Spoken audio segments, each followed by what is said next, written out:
just so that I get it on tape, is to get your name and the correct spelling of it. All right. My name is Jean, and I use my maiden name for my middle name, Insel, I-N-S-E-L, Robisen, R-O-B-E-S-O-N. B-E-S-O-N, okay. Mm-hmm. And Insel is a long-time Gig Harbor. Well, my father came to Geek Harbor about 1917, 1918. It's not long time as long time goes around here. What brought your father to Geek Harbor? Well, my father was going to CPS, College of Puget Sound, now the University of Puget Sound, and studying in the ministry, for the ministry. And he was the pastor of the Artendale Church on a temporary basis, I guess you would say. Many of the students, ministries, religion students, served there. And that's what brought him here. And he then met, he married a young lady from the church and from the school there. And she passed away 2 weeks after the marriage from the flu epidemic. And I think this was what persuaded him not to go into the ministry, and then so he sought other employment and became the rural postmaster here. Not postmaster, but mail carrier. Oh, really? Yes. Oh, and so in the early 1900s? Yeah, the middle 1900s, about 1920, something like that. He continued to be the mail carrier, and for the longest time he was the only mail carrier out of Gig Harbor instead of the numerous ones that they have now. During the Second World War, I believe his route was the second longest in the country because there were no men to serve, and of course at that time they hadn't permitted women to carry the mail. Boy, you know, it's interesting because that's, again, these little things you don't think about. The history book doesn't, they don't write about the fact of something like that, that the mail, normal life had to continue even when the war was going on. Yes. And you forget that there were people like your father that had to carry on. Well, and the roads weren't very good around here when he was carrying the mail. He objected very strongly to the people who ran the graders because they would grade the dirt roads and grade all of the dirt that they graded off the road in front of the mailbox, and then he couldn't get to the mailbox to deliver the mail. And there would be washouts, and there would be floods, and trees would fall across. So he carried an axe, and he carried a saw, and he carried a shovel, except during the Christmas season when he had no room for those because he didn't have a front seat in his car as such. He just had the driver's side seat, and his first-class mail was stacked in a container beside him so he could get to it. And so there was just the back seat, and during the Christmas season he took even the back seat out, the lower part of it, and all you would see is the top of his head and his hands on the wheel. And when you're the mail carrier's daughter, you don't believe in Santa Claus very long. That's just a myth that you don't worry about because you see Dad being Santa Claus. And you just go along with it to please the folks, but it isn't ever really believed. Did he have to use his own car? Or yes. So then you weren't provided with a car? Oh, no. And, of course, during the war, gas was rationed, and he had what they called, a C card, which, because he needed to get gas to do his job and to carry on with the work that was necessary. But everybody else was issued A cards, and that barely gave you enough to go to the grocery store. Most people put their cars up on blocks. So C card was pretty much unlimited because of... Well, I wouldn't say it was unlimited, no. It was just enough to get your job done, and because he needed it to travel around the distance of his route. Now, so when were you born? I was born in 1933 in Gig Harbor. At home or hospital? In Munzingo's hospital. Actually, I was so anxious to get to Gig Harbor that I was very nearly born in the back seat of the Ford, but I had sufficient courtesy to wait until my mother was settled in bed before I popped out. I assume that Ford was purchased at Edinburgh Ford. You're right. Get a little plug in there. Yes, you're right. Yes, my father and Bert Edinburgh, Lola's father, were very good friends, and his car was frequently serviced at Edinburgh Ford also. Because Geek Harbor was a lot different, and now we're looking at a period just leading up into World War II, but it was a lot different than what it is today, kind of, wasn't it, as a community? Well, of course it was smaller, and of course we had briefly had a bridge, and it had fallen down, like London Bridge. Ours fell down also. And so we didn't have a bridge, and so we didn't have the influx of people. And the war was responsible for a large part for the influx of people, because there were jobs at war jobs at Puget Sound Naval Shipyard, and so many people came from all over to take those jobs, and they settled in Geek Harbor. Anything that had shingles on it was converted into housing.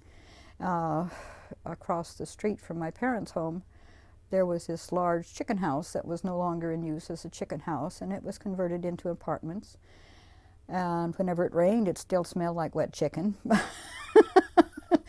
But it was a place to live, and people did live there, and they converted woodsheds and everything else, anything that could be adapted.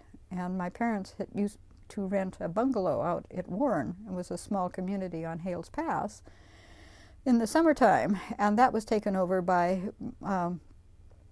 people working in the Navy Yard, and so we never went back there. I mean, the summer before the war was the last time we spent any time at Warren. So it affected a lot of the war did, and it changed the aspect of the community, you might say, because of and there was more kids in school, different kids in school. They were kids that hadn't grown up here. They came from Oklahoma, they came from California, they came from all over, and they brought an entirely different viewpoint to the community and to the school. And I don't think we were totally aware why they were there in school, but they were. And some became integrated into the community as part of it. Many of them stayed. Several that I'm thinking of came, their families came during the war, and they graduated from Peninsula High School in the same class that I was, and we just recently celebrated our 50th anniversary of our graduation. So you were the class of? 51. 51. We were the first class to go all the way through Peninsula High School. Oh, wow. Yes, we entered in 47, and we went all the way through. So is Peninsula High School still the high school, or is there a high school that's replaced Peninsula High School? No, there's Peninsula High School, and now there's Geek Harbor High School. And that's a little bit confusing, because Geek Harbor High School used to be the high school up at just the head of the bay up here. Before that it was Geek Harbor Union High School, then it became Geek Harbor High School, and I attended 8th grade there. And then, because of the bridge was up and there were a lot more people in the community, and the schools were overflowing, they integrated, consolidated, I believe is the word, they consolidated Gig Harbor High School with Vaughn High School, which is out in the Key Peninsula area. And you know, when there's, you have sports leagues in high school, there's always one team that you particularly dislike. There's always this very strong competition with one particular team, and that was what existed between Vaughn and Gig Harbor. And here we are in the same school, and it didn't take very long before we stopped walking on either side of the hallway and, you know, glowering at each other, because then we became Peninsula, and then there was another team that we decided we would both of us dislike strongly. So. but it was consolidated in the best sense of the word, and it took a little while, but not very long. So Gig Harbor was kind of this picturesque, small community, had been a fishing community. Now with World War II, you're getting this influx of people from hither and yon and mixing with the foreign culture, the immigrants that had been here, and now you got people from Oklahoma, and so the whole flavor, it sounds like, might have changed. It did change, but if we are speaking about the war years, you have to remember that Gig Harbor was between several prime military targets. the McChord Air Force Base and Fort Lewis on the east, on the other side of the water. That's not that particular water, the Tacoma Narrows, and then the Puget Sound Naval Shipyard on the west. And so we were organized here, and there was really a very deep organization for civil defense. And it was exactly that, civilian defense. We were prepared to defend ourselves because there was a possibility of attack. The air raid wardens here were trained in putting out incendiary bombs. Nearly everybody, nearly every adult at least, took classes in first aid. Those people who had vehicles and gas, that could accommodate being an ambulance, were trained as ambulance drivers. All of these things took place because, well, we were a long way from any help. There wasn't a bridge. Ferries certainly weren't practical to getting assistance over here, so we were prepared to defend ourselves. And we were trained, and they talked about the home front, and that's exactly what they meant. This was the home front. Boy, I never put it in that perspective of Fort Lewis, McChord, and Bremerton all, and I mean, you're in the center. Yes, we were in the center, and this is why it was Geek Harbor and the surrounding communities like Arletta and Rosedale and Purdy and all of these places. This is why we had blackouts, because if you saw a cigarette burning from an airplane, a foreign powers airplane that could pinpoint it, you might give away the location of the bases. So we were very patriotic. That's about the only thing that wasn't in short supply around here, was patriotism, because we had rationing and all of these things. How old were you when Pearl Harbor was attacked? Let's see, that would be, it was in 41, I would have been about 8 years old. Do you remember it? Yes, I remember the Sunday that it happened, and I remember the expressions on my parents' face, the concern, how intently they were listening to the radio, what was happening. And like my mother said, she had lived through 3 wars, the Spanish-American War, she was an infant, and the First World War, and then this was the 3rd one. What was it, as an 8-year-old, do you remember having any concept as a child? I mean, I know looking back, yes, but as an 8-year-old, do you remember what your perspective was? My parents didn't get upset easily. I mean, they dealt with things. They were very common sense people. This is a situation, we'll find a way around it.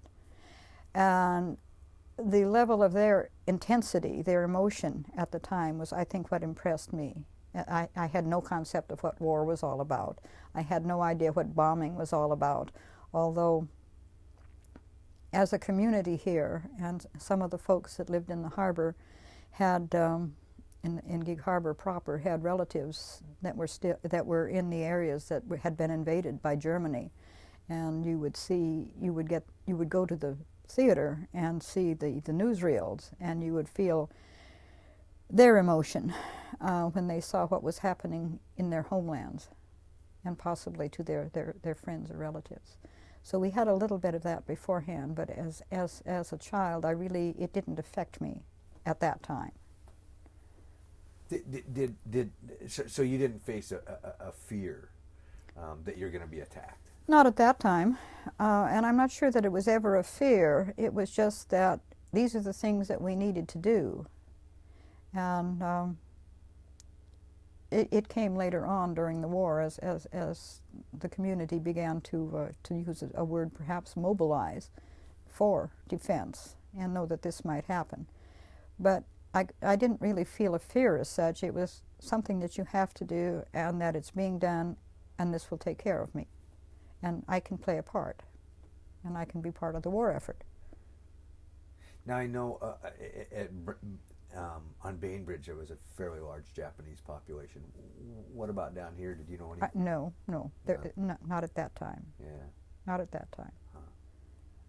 Now your mom mobilized. She was it air warden? Is that what? No, my mother was the chief observer, and what happened was that on all of the higher hills around the community, including Stinson Hill, where my parents lived, I believe it was the Air Force decreed that there would be aircraft warning towers built, and these somewhat resembled the warning towers that are used for fire watch. And this particular one was about 30 feet tall, and it had about 3 flights of stairs zigzagging up to it, and there was a little outhouse down below.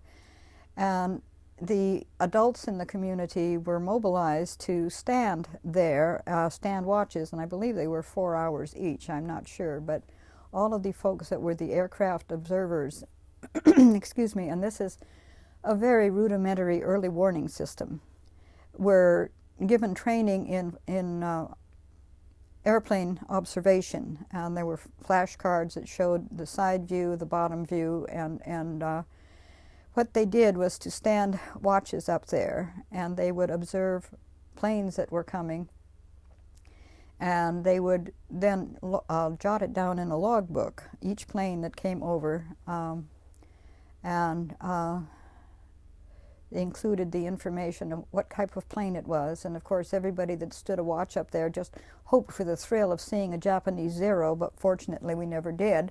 But mostly we saw P-38s and B-17s. And then you would say what kind of plane it was, where it was going, and of course the time, and I don't remember what else.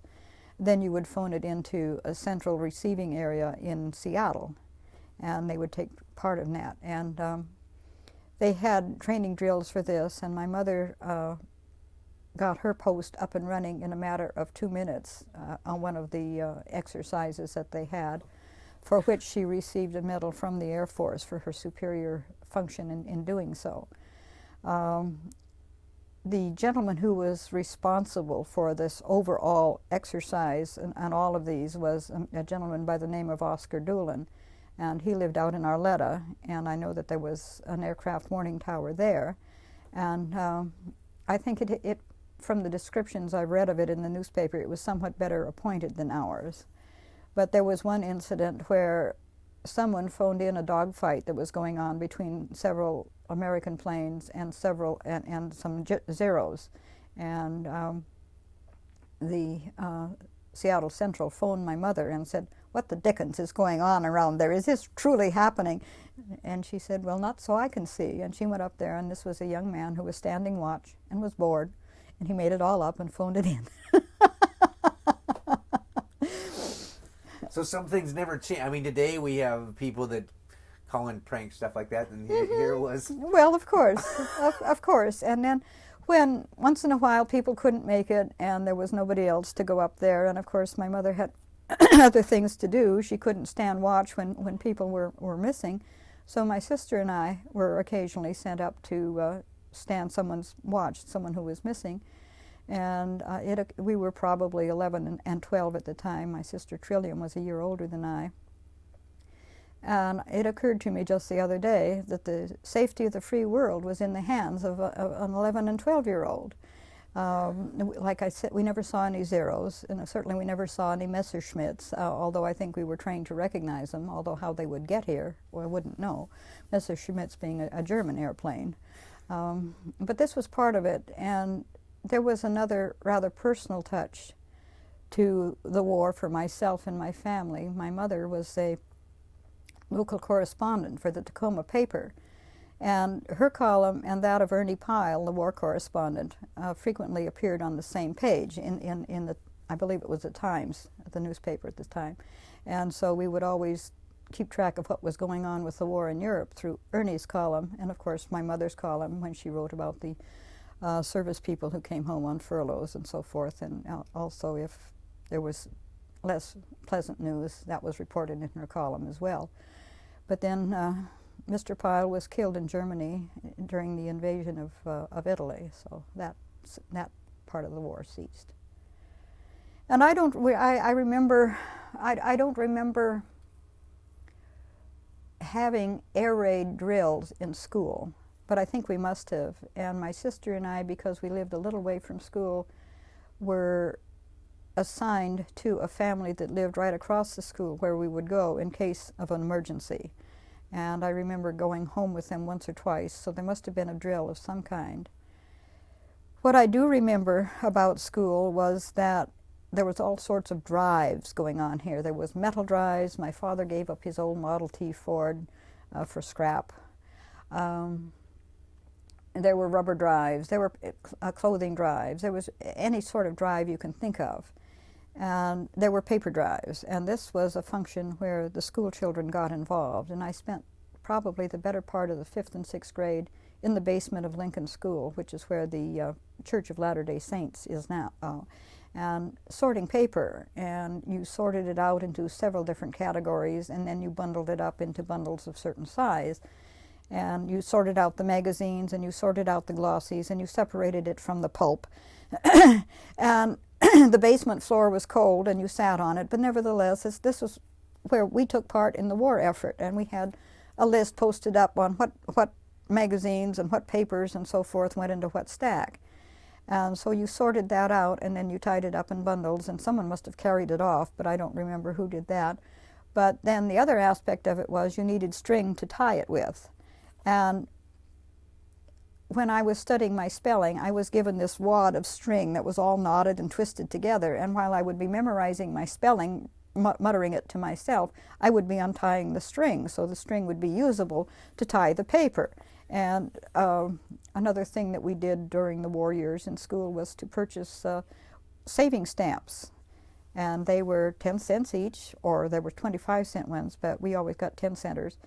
And you would, once a week, they would sell stamps, and you would maintain a book. And when you bought $18.75 worth of stamps, then you had enough for a bond. And this was a war savings bond. And of course, this was something you could put away. And there are some people who have just recently cashed in their savings bond, and they're quite valuable. But this was another part of what we did. And so even as a child, everybody was involved. This is the level of defense here. Everybody was involved. And you asked about being frightened and afraid. Well, there was none of these little monsters that you see on computer games or anything like this, or videos, these horrible things that or in the movies. We had our own monsters, and those were Hirohito and Hitler, and to a lesser extent Mussolini. And the comic books had these horrible depictions, very frightening depictions of caricatures of these foreign leaders, of the Axis leaders, and these were our monsters. I have a button that you pin on, and you pull down on this little string, and it says, "Let's all pull together," and it pulls up a caricature of Hitler with a noose around his neck. So this is how closely we were involved in it. And then, of course, this is what we did voluntarily. But then we also had rationing, which wasn't voluntary at all. And everybody in the family was issued a ration book, and there was a certain number of stamps to buy certain things. And, of course, I've mentioned gas. Tires were rationed, but shoes were rationed, and sugar was rationed. And for a sweet tooth like myself, that was extremely difficult because there were very few candy bars to be purchased. There was very little sugar to be purchased. And we had synthetic chocolate ice cream, which both looked and tasted like dishwater. And since I'm a chocoholic, you know, that was something that struck home. So everybody got involved in it, and of course you couldn't buy shoes. You were limited to shoes, and if someone in your family was less difficult on shoes than you were, they borrowed your stamps. So, and coffee was rationed, and meat was rationed. The fact that meat was rationed didn't bother my family a great deal because we had relatives who had a cattle ranch, and we got beef from them, and we raised our own chickens. And then there was also a victory garden, so everybody could have their own little plots and raise their own food. So this was how we were involved. And was that centralized? The victory garden? It was individual. So each house might have a victory garden? Yes, each house, and of course my father was an excellent gardener, and we'd always had a garden. So these things didn't change too much in my family. But some of the people who perhaps had never had gardens before, of course this was an era when lots of people had gardens anyway, and maybe you increased the production because you couldn't get it. So these were some of the things that we did. And That's where you had some advantage of being in more of a rural community Right, versus... right. Right, and I was just looking at my notes here and remembering that my dad was an air raid warden, and they were taught to put out incendiary bombs just in case. They were also issued gas masks just in case. We had blackout curtains in our home, and I don't know how many people had established separate air raid shelters in their house, but plans were sent out in case you wanted to. I know we didn't have one, but we had a safe place in our basement where there was food and water stocked, that just in case. And it sounds like, well, like when you and your sister, when somebody didn't come and take watch, and you and your sister went and took watch, did you have a little uniform you were supposed to wear? oh no, no. So you just went up. We just went up. Nobody had a uniform. It wasn't that. This was a purely grassroots civilian procedure, but it was very carefully orchestrated. There were places where first aid supplies were stored. People knew where they were, how to get at them. People were trained to do this. And no, there wasn't a uniform. Who could afford the money for uniforms? There wasn't the fabric for uniforms. It went to the it went to the service. Everything went to the service. Little things like elastic disappeared. And so you had to use drawstrings, and where you normally use elastic, and of course that darn drawstring always got knotted at the most inappropriate moments. But this is how you were involved, and it wasn't. You were trained well enough on the essential matters, but uniforms are not essential. It sounds like, and I'm making an assumption here, you and your sister took this very seriously. Of course. I mean... Well, of course, my mother was in charge of that station, so naturally we took it seriously. And I would imagine everyone else, most of the kids did, most of the time. And I'm comparing it a bit to the Battle of Britain, where people made jokes about being blown across the street when a bomb dropped on, and you had to do this. You didn't take it totally seriously because you'd go insane. So you did what you had to do, and I'm sure this is what happens. You just did what was essential, and found a little bit of humor along the way, if you could. How long did the tower stay? Well, it was up there. Well, the notices one of which I brought into you that I had from that my mother received from the Air Force on their performance. I have one from December of 1943 extending through, and others extending through 1944, but it was up there until the war ended, and then they took it down because there was no need for it to remain. And I don't know what happened to the others. I mean, after the war ended, it was kind of up to the community to dispose of the things that they had collected. I mean, some of the things that, quilts and so forth that were in the first aid supplies were given to churches and so forth to distribute to people who needed them. Huh.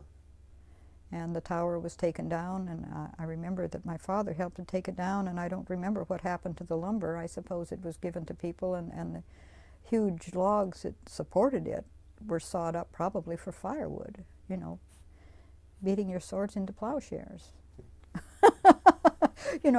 Go back to normal living or semi-normal living, but then of course all of the ladies who had left their homes to go work in the Navy Yard weren't exactly eager to go back to not having a job and not having a paycheck and not having the freedom to come and go, and so this rather changed the aspect of the community a little bit. Were you aware of that as a little girl? No, I mean, not really. Of seeing women going to work and... No, not really, because my mother worked at home. She was the chief observer, and she also was the local correspondent, and so this is what she did, and she did other things for the community. Later on, she was the unpaid clerk of the volunteer fire department, so she did things like this at home. She never left the home to go to work, and so I don't really know of any of my neighbors that did that. I mean, my neighbors were of an age where they would not go off to work. in the Navy Yard. These were younger women, 20s or 30s and so forth, and the folks that lived near me were older than that, and they were old-time berry and chicken farmers, and this is what they did. Because that was the time of you growing up as a little girl was another beginning of a change for women. Mm-hmm. You still grew up, I would assume, in a fairly, we'll say, protected female environment, or I guess segregated female environment. Mm-hmm. Restricted. Restricted, exactly. A restricted female environment, that's right. And it was up until the war. And one of the things that changed a great deal was during the war, as I said, fabric was very short. There was nothing we could buy. So hemlines went up. This is when they went above the knee. Oh my goodness! And this was so immodest. These hemlines, and it didn't bother me, but there were no nylons to be had for young ladies who wanted to wear nylons. So they used leg paint. And of course, one of the big things about wearing nylons in those days was that they had seams up the back. And keeping your seam straight was something that all young ladies did, was to keep your seam straight. And so why they tied themselves down to this fashion, they used eyebrow pencil to draw a seam down the back of their leg. So it would look like they had nylons on and that they had seams in them. And of course, depending on how good an artist you were in drawing down the back of your leg, whether your seam was straight, and there wasn't too much you could do to correct it except wash it off and start all over again. But this is something that happened, was the change in fashion, and the skirts went up. And then the reaction to this, after the war, the skirts went way down to just above the ankle, and they were very full, and full circular skirts. When you could finally get fabric again, ladies took full advantage of it, and as far as their skirts were concerned. So all of these things have a bearing on your civilian life, whether you go to war or not. And of course, there was always, my father was too old to go to war, and my brother was too young. So unless it had lasted a great deal longer, we had no danger of having any of my immediate family drafted. But then you would see the young men from the community. This is something that you noticed, was that the young men from the community weren't there anymore, or they dropped out of school and went into the service. And those who were just a few years older than my brother went into the service. And so, and of course, all of the information that came to my mom as a local correspondent dealt with the comings and goings of the service people and where they were, and there was very little information given about their whereabouts. They didn't seem to be as free with giving that information out as they are now on the TV with the war in Afghanistan, and where various troops are going and what kind of ships are going there and so forth, and where they're going. And did a lot of the young kids that enlisted before they shipped out, did you see a lot of kids in uniform coming and going through town? Oh, you would see them, certainly. And were you aware, because the reason I asked this question, were you aware of where they were going? Because I went to school at Charles Wright, came from Olympia, and went through North Fort all the time during the Vietnam War, and we saw everybody getting on trains. I was a little kid, I was about your age. It was just soldiers and trains. There was no connection that went with the news that I saw at night. When you saw soldiers in uniform, were you aware of? We didn't see that many of them. I think the biggest area where you would see that is when we would drive to Port Orchard. And of course there were the gun emplacements there. There were soldiers on duty there at the, I believe they were anti-aircraft guns. And of course the barrage balloons were there. I remember coming down, well I guess you still come down the same old hill to go into Port Orchard, the old Port Orchard, not what's spread out since.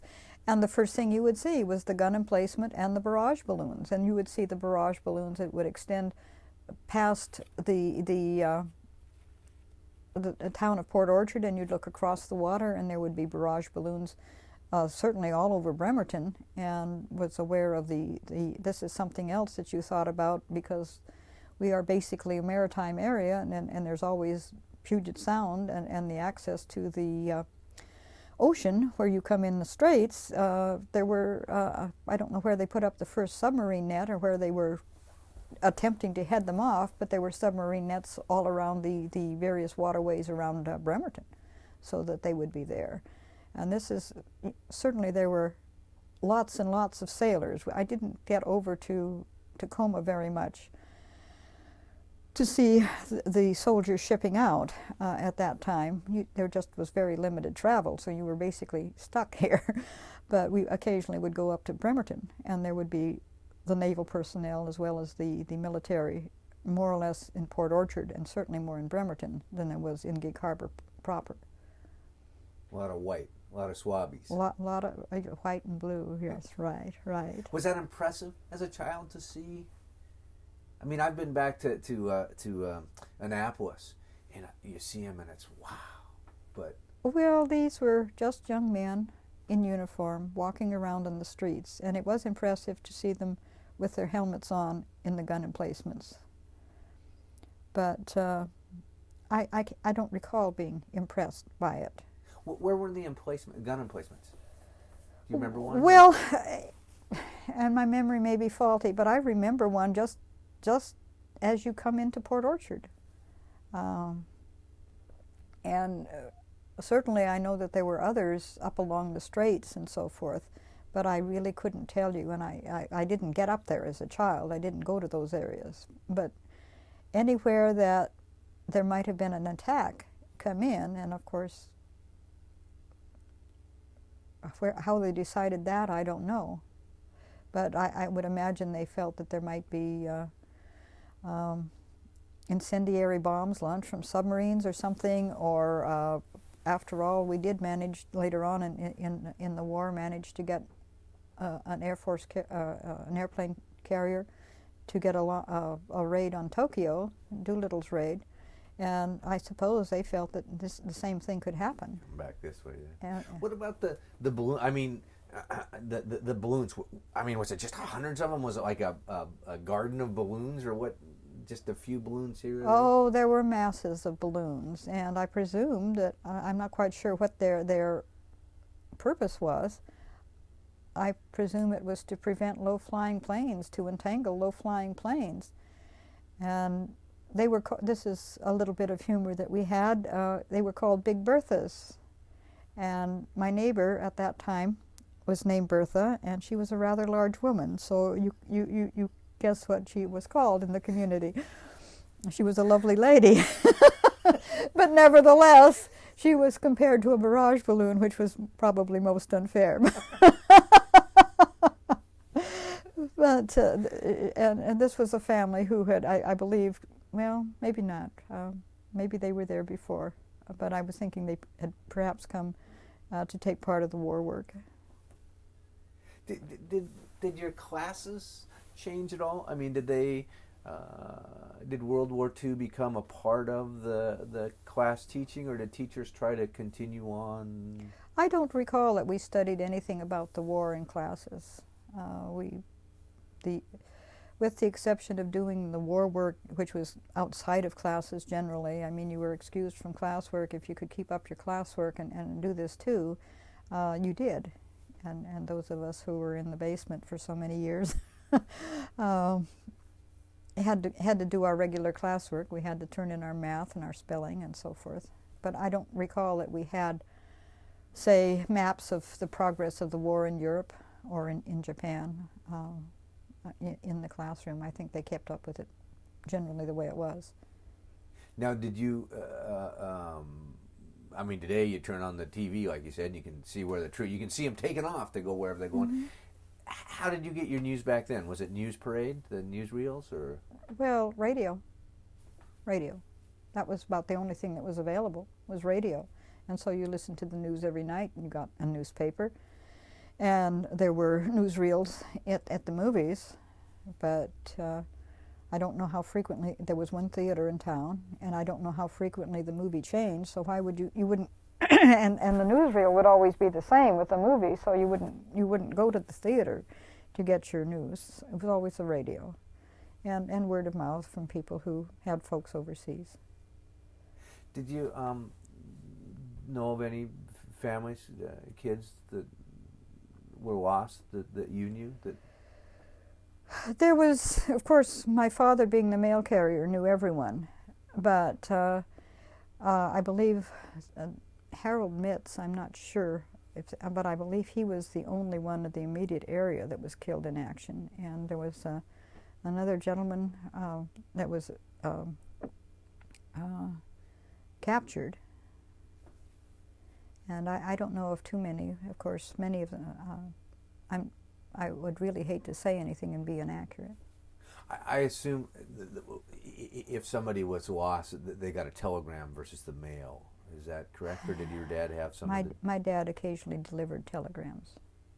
So he may have had to have... Yes, he would have had to do that. And of course, like I said, he knew everybody, and everybody knew him. Everybody knew Mr. Insel, who was the mail carrier. And he would occasionally have to break the news to someone. Well, that had to be hard in a small community like that. I mean, even more difficult than that. Yes, it is. Well, it's when is it ever easy?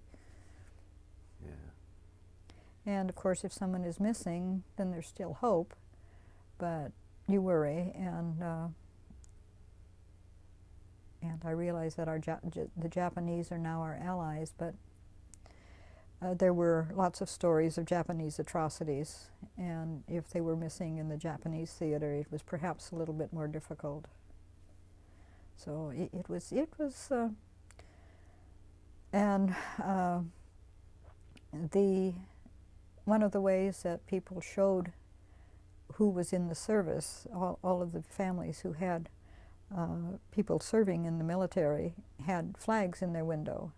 When they would, I believe it was a blue star for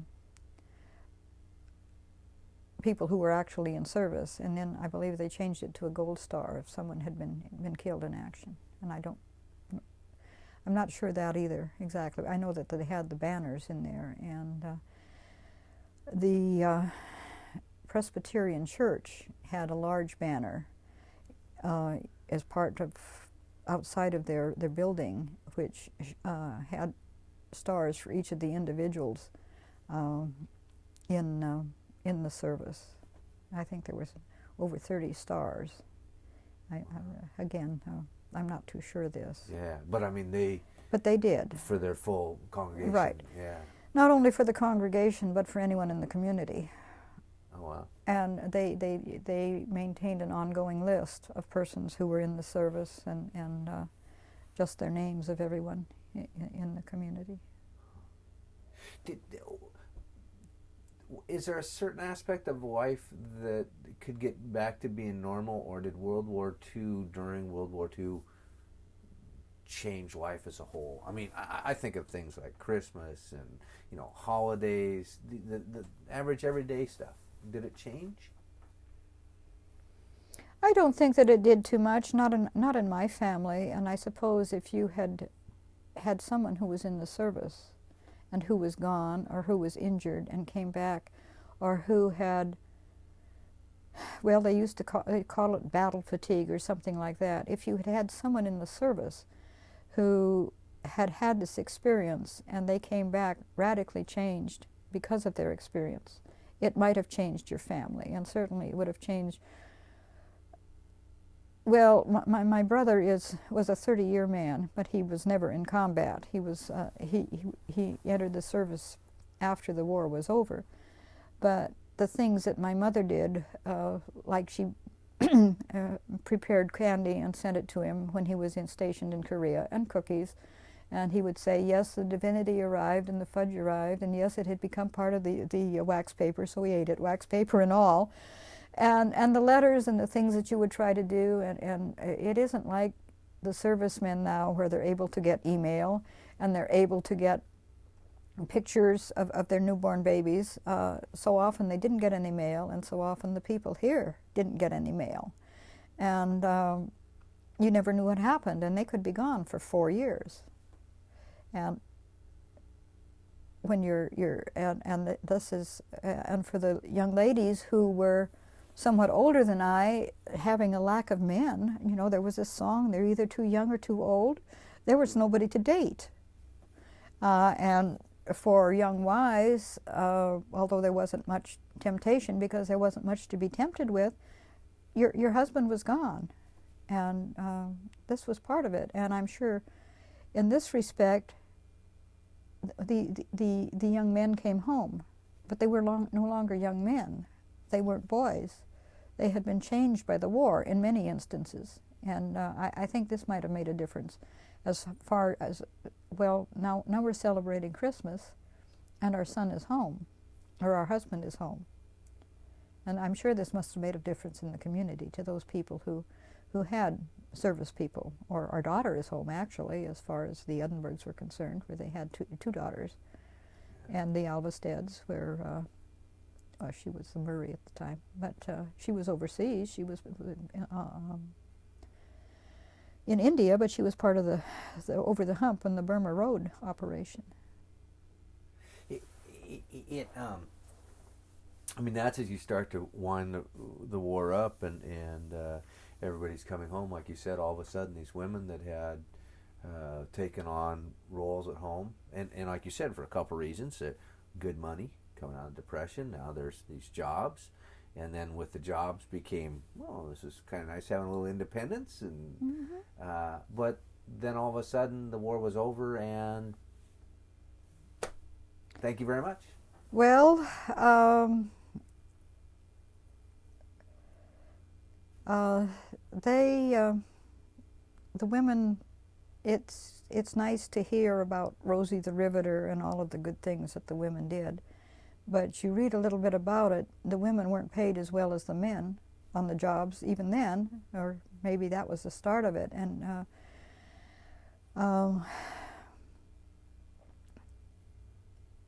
I'm not sure that they were let go to replace the returning vets. And this is something else that was nice, that the GI Bill was created so vets could go back to school and get jobs. And there was veterans housing at a lot of the campuses, and so this was good too. And this included vets of either gender, men and women alike, were extended the GI Bill, and so they could go to school. And this was something else that probably changed the community a little bit, in that many of these people would never have had the opportunity to go to college.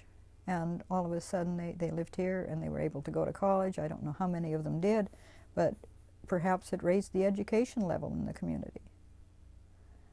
I don't know exactly what happened to the women. I think they must have found it hard to come back. Maybe some of them were relieved because, well, and this was also part of the difficult part of being a woman. How do you explain to your children what is happening without frightening them? You mentioned the fear factor here, but how do you explain to them so they aren't afraid to leave the house to go to school? Why there's an air raid siren, or why there's blackout curtains, or why Daddy isn't home? How do you tell them that? And they talk about it now, and how do you explain to your children where Daddy is, and he's on a big boat and he's doing war work, but do you tell him he won't come back? Of course not. You wait until that happens, if it does. And many of them were because you worried about who might be caring for your children, and you were doing dual work, which was not something that had been before, and maybe you liked it, but there were those who were relieved to come back and become a housewife again, and enjoy being a housewife, and enjoy being a kid, and certainly enjoy having nylons, and having elastic, and having girdles, and all of these good things that women, I can't say that a woman enjoys a girdle, but at least being able to have it. This was a change, but it took time to filter in, and I think we don't remember, and I do remember, because by this time I was getting on in my teen years and more interested in garments and clothing and fashion, the wonderful long skirts and how full they were, and having the fabric to make them, and the styles, and having chocolate ice cream again. Did you face, I've heard people talk about in the rationing vegeline, or the fake butter and things like that, or out here, was there enough farming to? Well, we didn't, I don't recall it having any problem with butter. We didn't have a cow, and we didn't churn, and we didn't make our own butter. So I would imagine we were just very careful of butter, how we used it. Was there a local store that, I mean, today you think of kids, you know, they go to that store and there's a candy section or whatever. Was there a local store like that that had groceries and things like that that you as a little girl could go to, and as the war effort came, change that store? My father did most of the shopping because he had the only car in the family, and he was downtown where the post office was located. At that time, the post office was located where there's a laundry and cleaners. It's the cement block building at the head of the bay. And there was Finhome's grocery store next to there, and then there was it was an IGA store in downtown Geek Harbor on the corner of Harborview and Pioneer that we did most of our shopping, and that was one thing we did. We sold our excess eggs from the chickens there, but we did that before and after the war, and during the war, of course. But we lived roughly between half and 3/4 of a mile away from the store, and so I never went to the store and bought candy or anything like this. I mean, my father brought it home, and he controlled it. But I do remember the ice cream. You mentioned Uddenberg's. They also had, beside their garage, they had a grocery store, and they also had a soda fountain. And they made the best chocolate ice cream sodas in town, except during the war when they couldn't get the ice cream.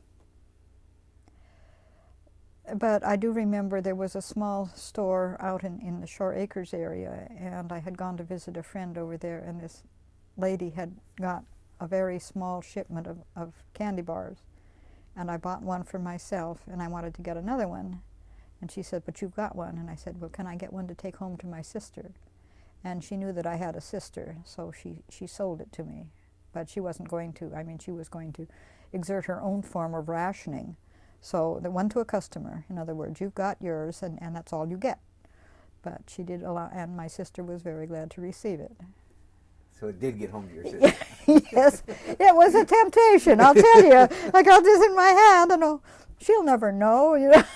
But I told this lady that I would take it home to my sister, so I took it home to my sister. That's where it's interesting that everybody has. In fact, I was just discussing this morning, that history is not a science; it's a perspective, and your perspective of history versus your adult's perspective, looking at the same incident, could be totally different. Mm-hmm. And as a little girl, the things that were important to you: chocolate, sugar, being a little girl, and doing your duty of sorting the papers and all that. So it's interesting to see how the war did affect everybody very personally on different levels at different ages. You know, what was taken away. One lady we talked to, she saved all her rationing for ketchup. And she got home with the bottle of ketchup and went to open it, and it slipped out of her hands and it broke. Oh, no. And she said she just sat down and cried and cried and cried. You know, but because for her, that's what was important at that time. Of course. And no, we were not coffee drinkers in my family, but for so many people, because coffee was rationed, this was a disaster. And it's surprising, the little things that you take so much for granted, all of a sudden they're not there. And it does flavor your life, like ketchup. That wouldn't particularly disturb me, but if you have saved for it, and then there's no way of replacing it until you have the ration stamps, or even if you have the stamps, it may not be available, because you might have the stamps, but there would be no shoes to be had. There would be no girdles. Do you remember, were the stamps for a specific item? Oh, yes. Oh, so it was like, I have X amount of stamps for shoes. You have never seen a ration book? I haven't read through. I've just seen wide pictures of them, but I haven't. Well, they were about so big, and they had your name on it. Every member of the family had one, and the stamps were a little bit smaller than the usual postage stamp is now. Considerably smaller now that I think about it. I'm remembering the ones that I still have at home, and they were issued. I don't know how frequently ration books were issued, but they had a certain number of stamps that you could use within that period of time. For coffee, for gas, for shoes, for sugar, so many pounds of sugar, and the stamp had it printed on it what you could get with that stamp. And every time you bought it, then the grocer had, and I'm sure this was a lot of bookkeeping for the grocers, but the grocer had to ask to see your stamp before they could sell them this item to you. And once you'd expended your stamps, then you'd have to wait until you got the next ration book was issued, unless you could bum a stamp from a neighbor or from a family member. If my brother wore out his shoes and I didn't wear mine out quite so fast, maybe he could borrow one of mine. And I'm sure there was a lot of this going on, but you were limited to what you could get if they were available. Just having the stamp didn't assure you could get one. That's what I was wondering, because you said you didn't drink coffee. No. You weren't a coffee family, so I assumed that you had a valuable coffee stamp. I suppose, that yes. Dad could have or Mom could have horse traded with somebody. I don't remember if they did or did not do that, but... Do you remember where they got the books? Did they come in the mail, or? Oh, there was a ration board, and you would go before the ration board. Digging back here in cobwebs in my brain here, Carl, but there was a ration board, and you would go, and of course these were local people, and I don't remember how you got to be on the ration board, but you would go and ask them if, you know, the number in your family, and they would issue the books to you. And I don't remember once it had been established how many there were in their family, but sometimes I think they would probably go and ask for extra rations of gas or something. And of course, they knew my dad, that's why he had a C card. But, and they knew what his work was, because he'd been here for many years before the war and many years after. But for those people who might have something come up that might need extra things, then you would go to ask the ration board if that was possible to get it. And if it was, you know, they would deliberate on it and decide yes or no. And, so if you had a medical emergency in Tacoma or something and needed more gas, you could go down and... Oh, no, it wasn't like that at all. No? No, people didn't have cars. You know, this isn't... Well, in the first place, you didn't drive that much around here before the war. I mean, there just weren't that many cars, individual cars. When I was in high school, I think there was 2 people who had their own cars. I mean, and this was in the 50s. But for the most part, you walked, or somebody, maybe there was 1 car in a family. And during the war, you just didn't go anywhere. And as far as having a medical emergency, there were doctors here, and I suppose, and as I said, there were people and later on there was an ambulance, but sometimes if it wasn't too much of an emergency, you simply took the bus, which went in, I mean, if you were ill and needed to see a doctor, but it wasn't an emergency, you weren't bleeding, you weren't dying,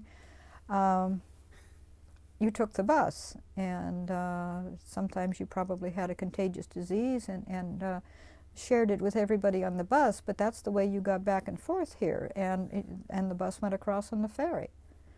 And then you took your chances on how you would get back and forth where the doctor was when you got into downtown Tacoma. It wasn't as mobile a population as we have now. It was entirely different because there weren't the vehicles. It wasn't. In the first place, the roads weren't all that good, and people were. I know when I was growing up, when my brother went in the Army, before he went in the Army, my sister and I shared a bicycle. And my parents had bought it secondhand, and the young lady who had had it previous to us had smashed into it with a fence. And so it stood something like this, and it would stand up by itself. But it went. You know, it was a good bicycle. It operated. And then when my brother went in the service, he gave me his. And it was far too big. I had to stand on a tub, an overturned galvanized tub, to get on it, and I just fell off. You know, I just tipped it over and put a foot down, and sometimes I caught myself with a foot, or I just fell down. That was the way it worked. But this is a lot of the young people that might have cars now, had bicycles. And they weren't bicycles with gears. You had to push them up hills. They didn't have the gears that you can now pedal up, and of course you know the hills that are around here anyway. I don't know if you can get up those with the bikes they have now or not. But this is the way you got around, or you walked a lot more. And it was a relatively safe community. A young girl could walk 5 or 6 miles, and she wouldn't have to worry about being picked up and being molested, which it's now they even pick the kids up at the bus stops. They don't permit them to walk home because apparently they don't feel it's safe. And so this was a much better situation, I think, than we have now. And there wasn't the population, and there wasn't the worry about, and there wasn't the worry about theft, and there wasn't the worry about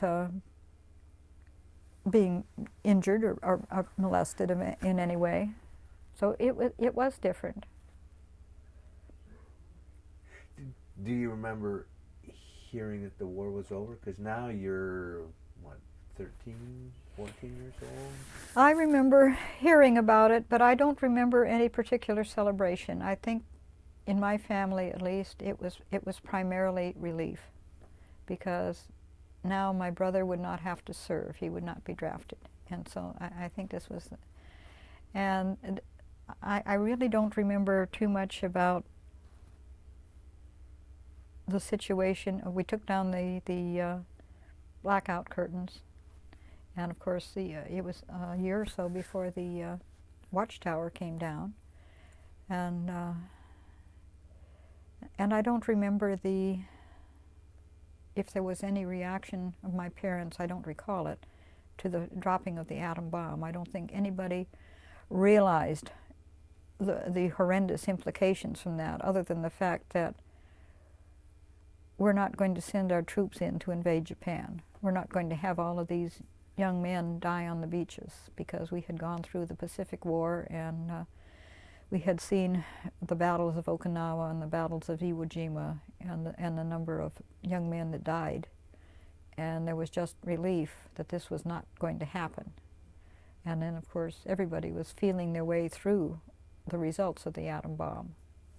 And perhaps we still are. Yeah, I think so. And then there was the Reconstruction, and I remember seeing pictures of the signing of the treaty on the battleship Missouri, and Douglas MacArthur, and all of these things. But I don't remember a celebration. I know that the celebration went on down in Geek Harbor proper, but we were up there on Stinson Hill, and I don't think we drove down or walked down to take part in it. Did things change overnight? Again, I know we lose perspective over time, but did the rationing the war's over and rationing disappears, or did it take time to? I don't remember when rationing was taken off. I would imagine because obviously all of these materials, the chocolate, the sugar, the rubber, everything had been stockpiled for the war effort, and it was there for the war to continue. And I'm sure it took a while before they backed off, before they began to let it come back into civilian use. It must have taken some time to do this.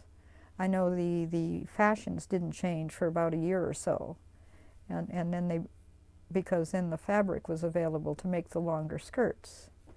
And Miss Zamel, Mary Zamel, who you interviewed the other day, would be one of the ladies who probably was in high school at the time and was wearing one of the shorter skirts that probably was quite different for her, because at that time, even young girls of that age didn't wear skirts above the knee.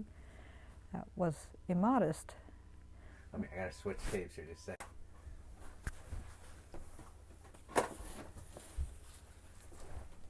So, are there things that I've left out that you think might have been left out of the history book, or questions that I haven't asked? Well, one of the things, and I mentioned the GI Bill and so forth, it was useful for veterans, and I was just looking at my notes here. One of the things that did happen was my dad's mail route was divided to make a job for a returning vet. And I think this is what happened elsewhere, was that we had done without these fellows for such a long period of time. And all of a sudden they came back, and perhaps they didn't want to go back to what they had been doing, or many of them had just out of high school. They hadn't been doing anything at all, because, and if you read through the yearbooks for the war years, where they list the what the alumni is doing, you see that they're in the Army, or they're in the Navy, or they're in the Marines, and they hadn't a career as such, and so but they did try to find jobs for the returning vets. And I remember that this was in some ways a good thing, and in some ways other people resented having their hours cut or something like this. So he was a vet, so what? And but that's primarily what I remember, is that the men were coming home and these changes, and they were looking, and I think no one really quite knew what was going to happen, because this was something different. This was a war that was entirely different from, well, not entirely different, but was different from the First World War, because we weren't in it that long, the First World War. At least that's what I've read. I don't remember anything about that, obviously, but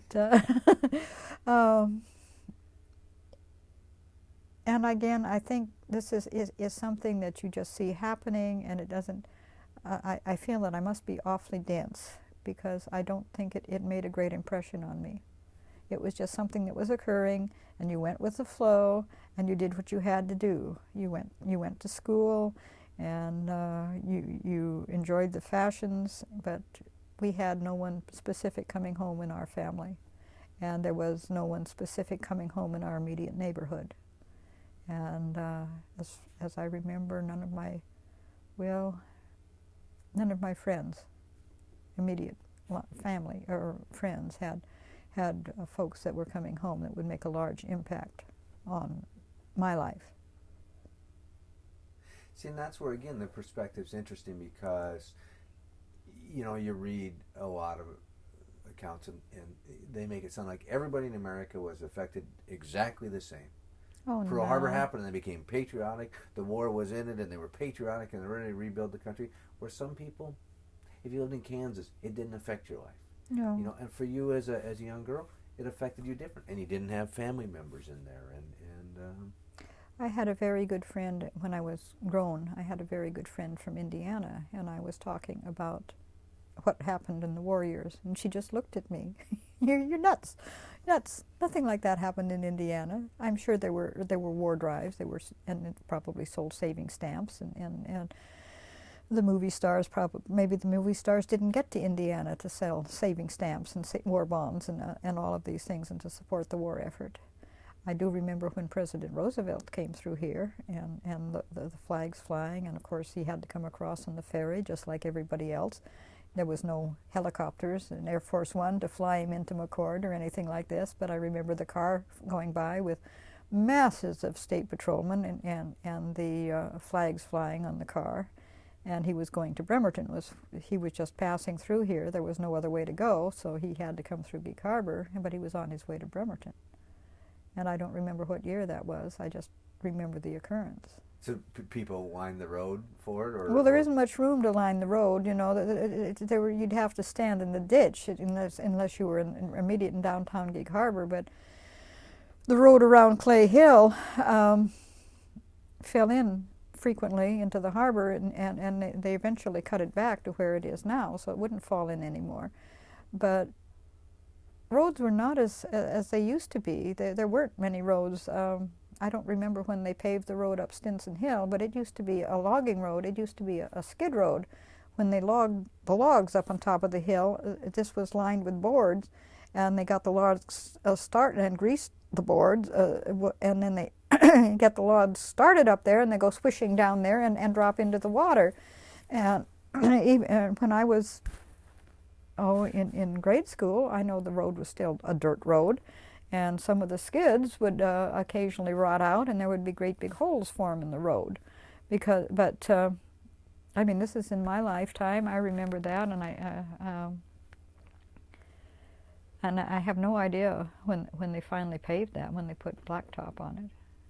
But it wasn't that wide, and there wasn't a sidewalk of any kind. You walked between the road and the ditch, and if a car came along, you jumped over the ditch and hopped into the blackberry bushes or something and got out of the way, or depending on how wide the road was, or if there were cars passing, and you still do that in some areas around here. Was Geek Harbor a summer community prior to World War II? I mean, was this No, Geek Harbor was a fishing community, and it was a fishing community right up for a good many years. Fishing was for the majority of the people that lived in Geek Harbor, it was a commercial fishing area.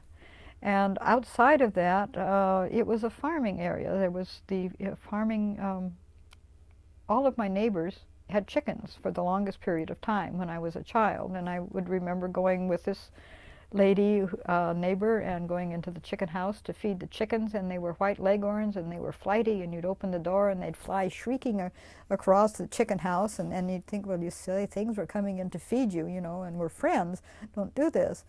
And then they raised berries, and further out there was strawberries, and it was a farming community. And in Crescent Valley, in the area where I'm living now, in the early days, they had 4 or 5 different types of berries, and during the summertime, the family employed 30 people to pick the berries. So, but fishing remained a mainstay for the community as the primary economic factor for up until the time they started having trouble with bolt decision and things like this. And in fact, the young men who manned the fishing boats during the war were excused from the draft because they were in essential war work.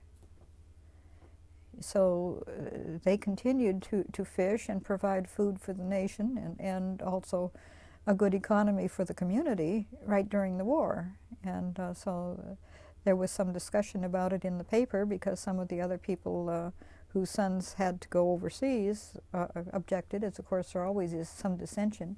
But this was a decision that this was essential war work, and they were doing it, and they were doing their part for the war as well as everybody else, whether they were in service or not. That's again, one of the things that history books leave out is that even though there was a lot of harmony, there still was friction on things like that. Well, and there was a little bit of black market too. You know, you couldn't get meat, and so you found somebody who got meat or something, and you talked about shifting ration stamps. That was probably very mild, but then there was things that were under the counter. Every community has this. You know, it's and I'm sure it went on wherever there was rationing. This is something that's gone on in the world since the Phoenicians, if not before. So. Well, it's interesting because you even hear, if you talk to the POWs and talk about how they set up their economy within these prisoner of war camps and what they can negotiate for. It was interesting, interesting human study of survival. Well, and this is what we were doing here. We were surviving one way or another, and very, very, as you mentioned, from perhaps the persons who got over to Tacoma more frequently than I did were more aware of all of the military people that would be downtown. As a child, I didn't get there very often, so I don't have that perspective. But I did get to Bremerton, and I saw the naval folk, and you saw all of the huge vessels in there, because it's my understanding now that the Puget Sound Naval Shipyard was the only shipyard on the coast, the entire Pacific coast, that could service, that could repair the damage, the big ships. And this is why it was such an essential target for the Axis powers. Again, it's interesting because that's not a perspective I've ever thought of until I interviewed a gentleman named Bud Mork up in Squim, and his father was at Bremerton. And he was a young man, and his father pulled him aside after Pearl Harbor, and he said, "I'll tell you something. And I don't want you to pass it to your mom. I don't want you to talk to other people about it." But he says, "I am very afraid of Bremerton being attacked because they're bringing all these wounded, they're going to be bringing these wounded ships in here, Mm. and we think that the Japanese are going to come over and do the same thing over here. And I'm thinking, boy, as a 16-year-old kid, that had to scare the bejeebers out of them. Well, you see, if you talk to someone in Bremerton, you would get a different perspective of all of the Navy people going through here. And it wasn't all that many years ago that when the Navy Yard, the shift let out, you couldn't get through Bremerton. Probably you still can't. I haven't been there in a while, but you couldn't drive. It was better to get out of the car and walk, and because the sidewalks weren't all that crowded. But you couldn't drive because all of the Navy Yard people were attempting to go home. And of course, what they had for the Navy Yard folks, they had buses that took them there. So they didn't have to, and there weren't cars, and there was no gas for them to get to work. So they had buses, and then as you were closer to Bremerton and Port Orchard, they had ferries, little ferries that only carried passengers that would go across the water from Manette, and not Manette, but Manchester and Port Orchard, and that side of the water to go across the harbor there to get people to work. And all of these different aspects, of course I didn't take part in it, but this is what I've heard, and just to get people to work. And the different things that, talking to a lady that said she met the original Rosie the Riveter.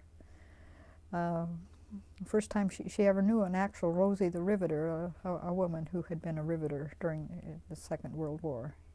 Huh. And now, so as a little girl, Tacoma must have been a big adventure. Tacoma was town. And as I said, I've only returned to Geek Harbor after an absence of about 50 years, about 4 years ago. And it was so refreshing to hear someone say, "We're going to town," meaning Tacoma. It was town, and that was the term that you used, it's going to town. And it was an adventure.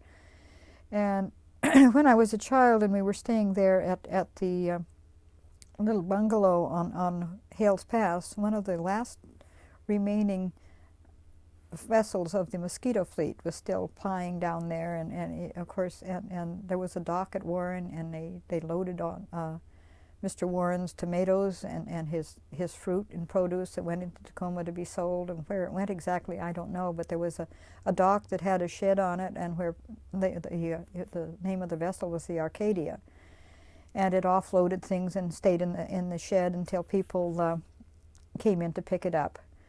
And so this was an experience I had, and it didn't occur to me that what it was at the time, but this is the vessel that you took in to go to town. And I don't remember where it landed or anything like this, but I remember that the Arcadia came down probably once a day, made a trip going toward Tacoma, and then a trip back up where it went, probably up to Long Branch or something, or Rosedale. I don't know exactly. But I still had that, and so that had ended before the war, and now the community of Warren is gone, and the road has changed. It used to run right along the beach, and when there were high tides in the winter, it would come over the road, and which is probably why the road is up the hill now instead of there. But so many of the communities that I knew when I was growing up, and this was the difficult part of coming back and getting reacclimated to the community, is because I would drive along a road that I remembered, and all of a sudden it would stop. And there were many more roads than I did remember, but the roads that were no longer there were the ones that were really confusing. And when I asked for directions, they said, "Well, you go to the first stoplight." And I thought, this is the only stoplight in Gig Harbor. Where is the next one? But I went along the way, and I went, and it was probably 15 miles before I came to the next stoplight, but that's where I needed to turn. So this has changed, and when I was living in Seattle, excuse me, my parents were still here, living here for a while, and I would drive over to visit them or help them with their household work and things like this. And the thing that I noticed most was that another stand of trees had gone down, and there was another development, housing development of some kind. And I also noticed the size of the houses, how big they are. And of course, when you figured the early settlers built a house that was just big enough, barely big enough, to provide shelter for their family, and then as time permitted, and probably the family increased, they added another room, and they added another room, and they added another room, and they built during the summertime, and hopefully when it wasn't raining, and this is the way it was done. And of course now they have different building methods, and my father, who was something of a perfectionist in everything that he did, including building, would go nuts, but with the staple guns and things like this that they use, and the wood that's not available anymore. It's, I mean, I would imagine if you spoke to a class of Gig Harbor high school students today and talked about this being a farming and a fishing community, that their perception of that would be somewhat surprising in the fact of what Gig Harbor proper is these days. Not a lot of farms left out here. There are not that many, certainly not immediately around Gig Harbor, and I'm not too, but there are still lots of people who garden, and there are lots of people who raise vegetables, and if you look out in the harbor, I don't know what the number of pleasure craft are compared to the number of commercial fishing vessels. But we do manage to share the water. We're not fighting over it like they are at the Fisherman's Wharf in Seattle. And this is one of the things that kind of changed, and I don't remember the years exactly, but it was after fishing ceased to be as important a part of the economy here as it used to be. And there was the women of the community decided they were going. Have you heard about the Daglum? Well, this has nothing to do with the Second World War. But Daglum stood for the District Association of Gig Harbor Lady Merchants. And depending on what resources you read, there was 6 or 9 lady merchants because the economy was failing here in Gig Harbor. They got together and decided they were going to do something about it. And there was a shop up on Peacock Hill, and there were shops all the way around. I can't remember all of them, but there was a Pogey Bait, which was an ice cream parlor in downtown Gig Harbor, and all the way up to Olympic Village. And these lady merchants basically changed the face of Gig Harbor because it was with them where they started what was sneered at as women's shops, little boutiques, you know, these little pin money shops. But this is where it started, and they had this agreement that if any one of them got a customer and they were unable to help that customer, they would send them to one of their colleagues who would be able to. And this is where the artistic side of Gig Harbor started. The galleries, the boutiques, if you will. But this is where it started. And they did very well. And some of the people, namely the men, didn't like the influx of people who came in here, the tourists who came in. And there is one story where the town cop, I don't remember his name, and I probably wouldn't mention it if I did, had ticketed this lady's customer downtown Gig Harbor. And she was so annoyed with him that she ran out and leaped on the cop's car and would not get off until he rescinded the ticket. I mean, this is a level of, and they had advertising. They went out and advertised sales. One of their ploys that they engaged, they put like gift certificates in some type of cork or something, I'm not sure, something that would float and it wouldn't get wet. And they took it, went out in an outboard motorboat and actually floated them down the Narrows and in the harbor, and so people would come in, and it worked because this is where it changed, and the economy changed from being what people like to call a quaint little fishing village, which I don't think it ever was. You know, what's your definition of quaint? It was a fishing town, but it hadn't been a village for an awful long time, as far as I was concerned. But they did this, and all of a sudden it became an artist colony. It became the place to go. There was a bridge. You could drive down around and the Seattle papers were talking about it as being a place to go. They were advertising it. And there was food services that were available, good restaurants, and it wasn't too long that Daglum changed from being lady merchants. The gentlemen had seen what the ladies were doing, and the L changed from being ladies to leading, and they had graciously allowed the gentlemen to join them. But this is you're talking about change that occurred quite some time after the war. But this has changed the perspective of Gig Harbor, and you see the galleries here. You see the Cultural Arts Commission that has started, and the music and things that they're doing with the children, and that the exhibit that we have here, the recognition of the various forms of ethnicity. I mean, there's people from Croatia that settled in Geek Harbor. There were Scandinavians, both in Crescent Valley and also in Cromwell, and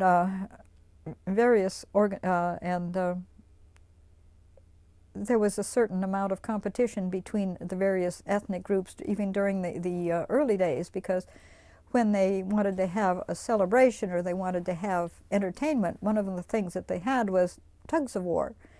And so there's a story where the Swedes would pull against the Norwegians, and then both of them would pull against the Yugoslavians in the harbor. And so this was recognized. And the other thing that you found out was that many of the young people who came from these different ethnic groups, when they got into school, didn't speak English. And this is something I didn't realize, but this is what perhaps made it a little bit hard for them to learn, because if they spoke English, it was their second language. And but this is some of the changes, of course, that has occurred here, and the growth. And I think the major reason it's changed so much is because there is a bridge that stayed up, and of course it's tremendously crowded now. But and it's, I don't know if it's almost as bad as not having one, but not quite. But we didn't have a bridge for such a long time, and during the war, we were on our own. Nothing could have been spared to come and help us, because everything would have been defending Bremerton or Fort Lewis, wherever the attack was, if there had been an attack. So we and I think, but then the other aspect was that people were more independent in those days. They didn't expect the government to look after them. They looked after themselves, or they looked after their neighbors and their community, and that's what it was all about. And it didn't matter if it was floods or windstorm, or the wind had blown the electricity out and it was gone for Christmas. And I remember my mother cooking Christmas dinner in the fireplace because there was no electricity, and we couldn't use our range because of that. It wasn't an electric range, it had something to do with the coils in the water heater, but when the electricity went out, you couldn't use it. So. And just the idea of your dad and his shovel and saw, and I mean, I can't imagine somebody being that independent and being a postman today out taking on all those duties. Well, there was a lady who was one of the first male, she was my dad's substitute for a while, and then she got a route of her own later on, but she came down, she lost her brakes coming down one of the worst hills in Crescent Valley, and managed to get down there and got her car to a shop and then continued her route. And she also, this was not in Gig Harbor proper, but she also, an interesting story, that she was carrying her route when she had her own and got a flat tire. And she went to get out to change it and found that someone had rear-ended her, and she couldn't get into her trunk to get her other tire. And this was not the days when you have cell phones or even CD radios, but it was either the light company or the telephone company, where they did have a radio, phoned in, and at that time she was carrying the mail route, and her husband was running a taxi service here in Geek Harbor. So she got in touch with him, and there wasn't too much of a route left to go, so he came out with a taxi, and they managed, and they offloaded the mail into the taxi, and they delivered the mail by taxi.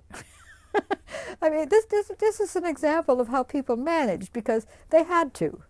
They had to, you were very inventive, and you figured it out, and you didn't figure that the government is going to do this and the government is going to do that for me, because it just wasn't done so much as it is now. Yeah, that is one of the biggest changes. That continues to change that way. Yes. No responsibility anymore. Well, yes. Well, thank you very much.